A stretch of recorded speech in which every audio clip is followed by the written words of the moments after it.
पुण्यात नंतर आता कोल्हापुरात सुद्धा हीच परिस्थिती आहे। कोल्हापुरात बंदी झुगारून गणपती मिरवणुकीमध्ये लेझर शो या ठिकाणी करण्यात आलाय।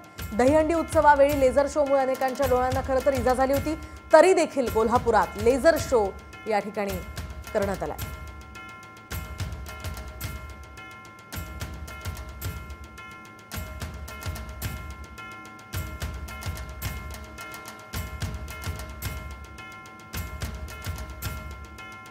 पुण्यात नंतर आता कोल्हापुरात सुद्धा हीच परिस्थिती आहे। कोल्हापुरात बंदी झुगारून गणपती मिरवणुकीमध्ये लेझर शो या ठिकाणी करण्यात आलाय।